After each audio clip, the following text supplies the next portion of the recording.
Hello everybody, Jamie here from the Video Lowdown. Hope you're doing good, hope you're staying safe. This week I'm afraid you've got me to just see you through the next 10-15 minutes as I delve into the top 7 types of video content that you can make right now.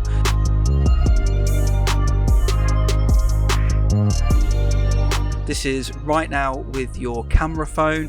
Maybe you've got a DSLR, a small kind of gimbal camera like an Osmo, whatever gear you have right now in your back pocket or nearby, you can start making content right now. This video today is only featuring me because I thought I was getting a lot of questions about why or how we should make content in the current climate, how people can make content kind of quite cost effectively. And I thought that maybe I'll just slip a little solo episode into the mix and share with you my 7 top types of content that you could be making right now.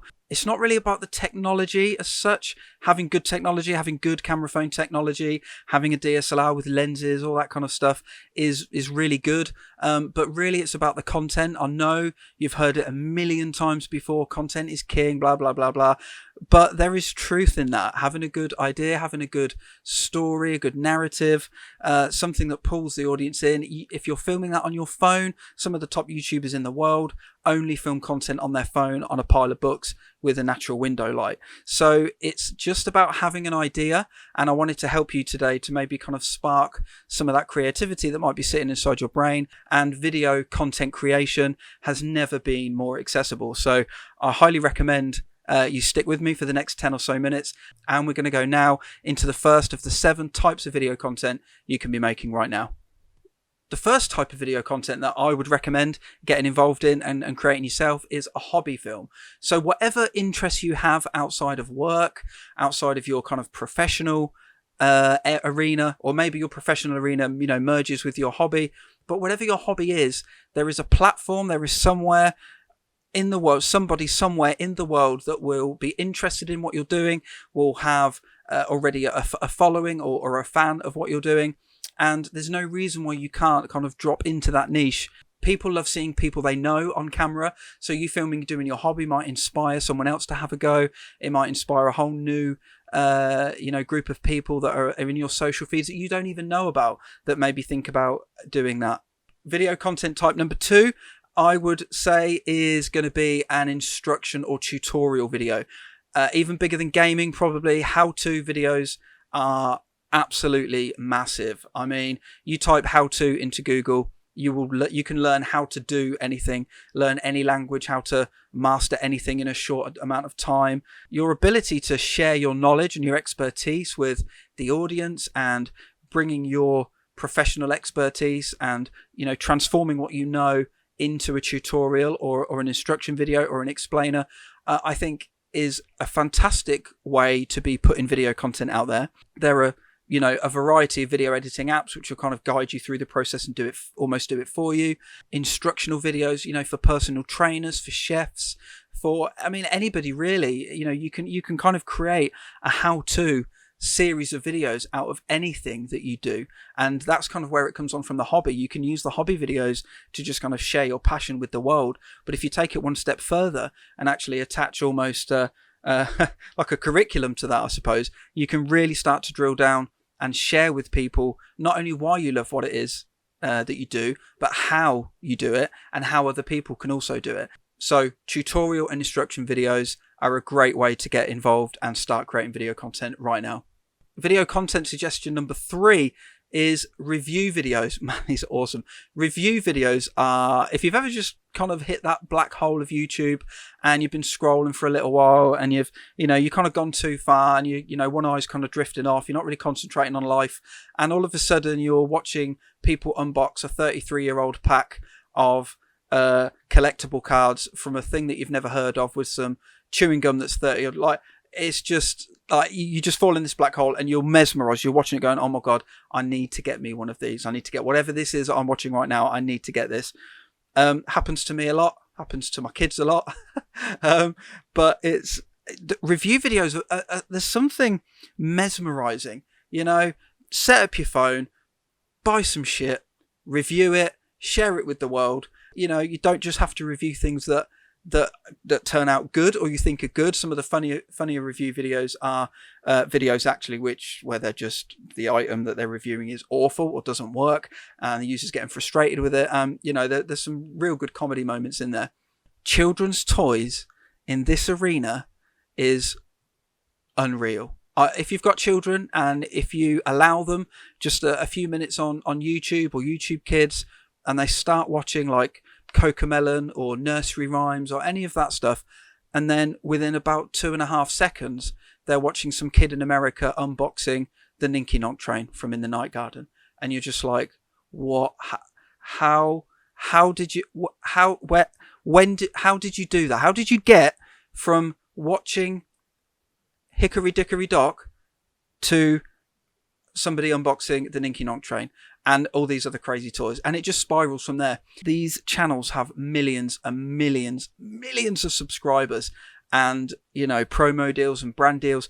But in terms of you just getting your content, sorry, I just veered off for a bit there. In terms of you just getting your content on your phone and pushing it out there, a lot of this stuff, actually, a lot of these 7 points come back to what you're interested in, because it starts with the passion. It starts from what you really enjoy doing and what you really enjoy talking about, and then you can kind of find the niche and the kind of the platform that you can envelope that content in.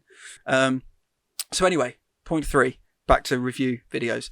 So whether you're a foodie, whether you're a gamer, whether you love makeup, whether you're into your clothes, but reviewing is also about like keeping up with the trends. There are people out there that are going to be really interested in what you have to say about a particular product. And also, people do go online to search product reviews for toys, for makeup, for clothes, for trainers, for cars, for tech, So find what you're interested in.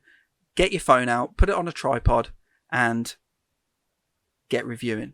So we're on number 4. Video content piece number 4, which I would say is, an interesting one and takes a little bit of balls to do it, really, is the daily routine. Particularly the younger generation like to watch other people, I don't know, similar to them, similar in age, who live a completely different lifestyle, engage and watch how the other half live, or somebody your own age over the other side of the world, what they're doing with their day. Like, this is quite big stuff. And if you have an interesting job, if you travel a lot, for example, obviously in the current climate not many people are, but then you can get creative within the kind of confines of what you're allowed to do. I think actually, it sounds boring, but watching somebody go about their day, we enjoy looking in on what other people are doing, really, because it might squash our boredom. It might pique our interest when you think somebody's got this cool job and you want to see what they're doing with their day. There is a big market for it, and I think, but you've got to be consistent with it. So if you're going to start vlogging daily, number 1, that's quite an ask. It's quite a lot of time that you're going to spend on creating content and editing. But with that level of consistency and that level of posting, and if you are an interesting character with an interesting way of presenting your content, then you will rack up your following quite quickly, especially across like multiple social channels if you're not just using YouTube. The daily routine video is fantastic also for businesses, because you get to kind of see behind the curtain of how that business operates. And tell me if I'm wrong, but we as consumers and just as people in general, we really want to be seeing transparency from businesses that we're interacting with, from business owners, even just with other people. Really, we want to see transparency. We're talking about you just getting your phone out and filming your daily routine and sharing it with the world. The 5th type of video content that I think you can make right now with the content that's in your pocket, and again, this is a really, really great one for businesses, is the Q&A video. Love a Q&A video. I think if you already have a large social following, then a Q&A can work really well for you, because you can engage with your audience. Audiences love interaction, and if you reach out to your audience and say, look, I've got a Q&A coming up, or I'm going to be doing a Q&A, this one particularly a live Q&A, they're really, really popular and go down really well, because the audiences want to have an opportunity to interact with that person live, like in the moment, not send a question in beforehand and I'll answer it on a video that's pre-recorded and I'll put it out in 2 weeks. That's still okay. That's still fine. And that really is maybe more for the business use, where you can actually build up a collection of videos that are based around Q&A, your most commonly asked questions, and you can put them into a collection or a series. You can make it as personal as you want, but maybe if it's too personal, you probably want to send them to your OnlyFans account. But in this instance, we're not talking about stuff that's not safe for work. This stuff is all about building an online profile, getting your phone out your pocket, learning some new skills, and interacting with your audience. And your audience might start out just being your mum and a few friends on Facebook, and that's fine, because once you start building that and you start doing your Q&A, maybe around your profession would be a good place to start, I think, if you're brand new to doing this type of thing. If you've never heard of a book called They Ask You Answer by author Marcus Sheridan, if this Q&A idea has piqued an interest or you find it really interesting, get that book. Your customers wanting answers from you to questions that they have, right? Which we all have for brands and shops and stuff all the time. Now, the whole ethos of They Ask You Answer is creating a series of your most frequently asked questions and putting them online for everybody to see, to be transparent.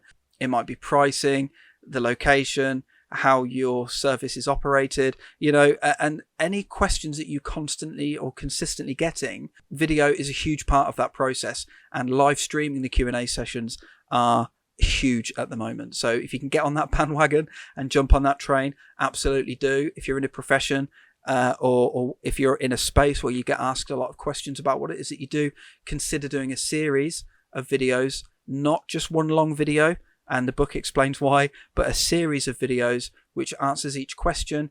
Get them up on your website, get them on your social media channels, YouTube, and you will see better engagement as well.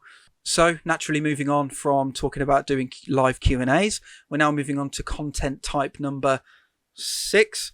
And we're talking about live streaming interviews. Now, this is the space that I sit in, not necessarily professionally with the event filming, but definitely in the space of this podcast. Now, normally on a weekly basis, this podcast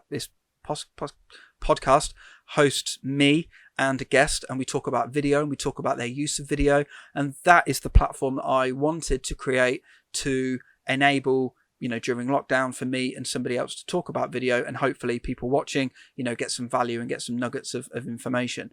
You could maybe look at bringing on people that who are experts in their field, and bringing them on and talking to them and just having, even if it's over a Zoom call. I'm fortunate enough to have a friend that produces the whole kind of live streamed episode podcast for me while I speak to the guest. But actually, you can just set up a Zoom call, record the Zoom call for 40 minutes, add an intro, outro, and bang it up on your YouTube channel. Just do it. Just get into it. Do it. It's really fun. You learn a lot while you're doing it as well. And actually, it makes it more than just about you, which is fine. That's absolutely fine.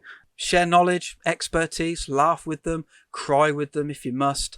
But most of all, give value to your audience. Live streaming interviews is about making sure that the interview has some valuable content. And even again, at this stage, if you're not in business and you're not really doing anything, even if it's just you and your mate talking about your favourite films, or you and your mate talking about the latest album that you enjoy, like even something as simple as that can be really cool. And you will find your feet, you will find your niche, and you'll find, kind of what works as you just put content out. Do content now, worry about the rest later.